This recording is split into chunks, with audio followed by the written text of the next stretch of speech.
Hello, grab your mat and join me for a 10-minute warm-up Pilates, just to keep you going as we've got a couple of weeks off or any time in between classes. I've got my son's dog, Cherry, visiting, and she's fascinated by what we're doing. So let's get started. Cherry, go in your bed. Go in your bed. Go on, in your bed. Oh, she's usually very obedient. Anyway, just start by centering. So coming down onto your mat, relax your shoulders, relax your neck and relax your back. And then just take a couple of really nice deep breaths into the rib cage. And as you exhale, feel your centering, feel like you've got these wrap round muscles zipping up the pelvic floor, keeping that little space in your back. And just feel nice and connected for nice 3 deep breaths. And then you can keep that breath going and slowly sway your knees from side to side. So you're not going into a twist, you're just going to sway gently from side to side. And when you've done half a dozen of those, we're going to take it into a little pelvic tilt, so drawing the waist into the mat, tipping the pelvis back and then releasing it forward. So drawing it in and releasing it forward. When you've done 3 or 4 of those, we can start to work up into first spine curl. So curling through the spine, vertebra by vertebra.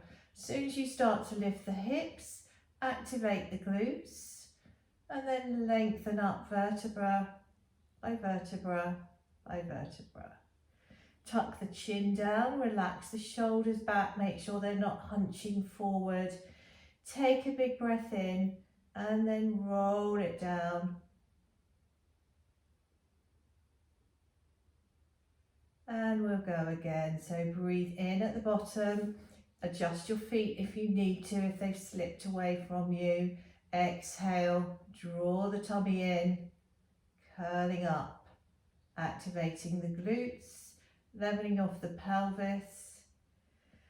You can spend some time up here, lengthening out through the front of the thighs, through the knees. And when you're ready to come down, sink through the tummy and coming down. So you can either work these basic spine curls for 3 or 4, or you can start to add some arms in. So as you come up, you start to bring the arms up with you. Fingertips coming behind you so you can have a good stretch. But before you start to come down, bring the arms level with your ears and exhale down.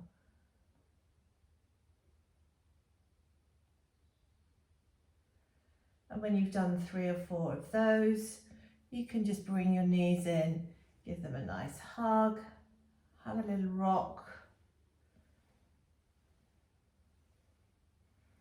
Make some circles. Whatever feels good on your back. And then we're going to move into activating and working on the obliques with our hip roll. So hands, arms out to the side. Actually, that's not a very good angle, is it? Let me just change that. So arms out to the side, feet, knees and ankles tight together, stacking the feet. I think Cherry's going to be in the way, so I'm going to have to move her. Take a breath in. As you breathe out, pull in the tummy and drop your knees over to the right, and your head can gently go to the left. Take a breath in. As you breathe out, you're going to bring the legs back, but you're going to pull in your tummy to do that and switch off the thighs. So you're coming back, really using those oblique muscles. Take a breath in. As you breathe out, drop over to the left and your head goes to the right. Take a breath in and pull it back. And again. Over to the left, over to the right, head goes to the left. Dog in the way. Take a breath in and then breathe out, pull in from your centre to come back and over to the other side. Always take a breath in the centre so that you're protecting your lower back. Coming back and hugging your knees. So you can do more reps of this if you would like to, but I just wanted to keep this short and sweet and think of anything else that you can do as well. So taking the hands behind the head will just activate the abs, just gently curling up as you saw that video a couple of newsletters ago.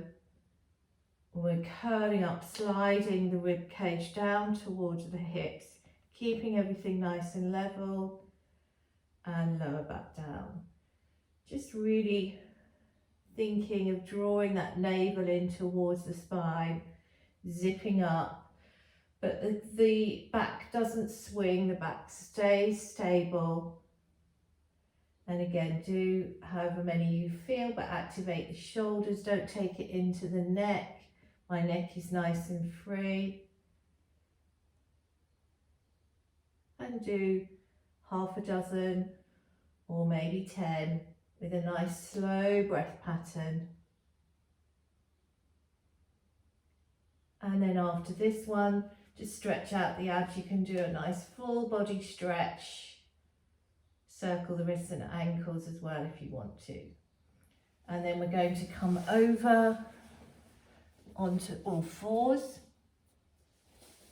stacking, sorry about the palm of my hand, stacking your back, stacking your wrists underneath your shoulders, and we're going to arch the back up and then dip it down and reach forward, opening the chest for our cat stretch, making sure the weight is even through the wrists and the knees, that you're not just dropping forward onto the hands. Now, if you're here and you want to work a little bit harder, you could add a Superman where you take the opposite arm, opposite leg away. You could even go down into a little press up where you take the knees back and the arms forward. So you'd move the arms back, knees back a little bit, drop the chest and come into a little press up here. Really good for the upper back and shoulders. Keep the tummy in, or you can stay with that cat stretch. And then coming back, if you've done a couple of press ups, then always continue with a couple more cat stretches. And then we'll come into shell stretch. So take the toes together, knees wide, sit the hips back and stretch the arms forward, dropping the forehead to the floor. And you can do a little movement with the arms, taking them round and sending the opposite hip back. And then coming round and going the other way. And just doing this on a regular basis will really keep the abs engaged, the abs active, the spine nice and strong and mobile, and it will make you feel good. So that's just a quickie. You can add things on that you want to. Sorry about the amateur recording, but I thought I'd just keep it short and sweet. So thank you very much, and I'll see you in a couple of weeks. Bye.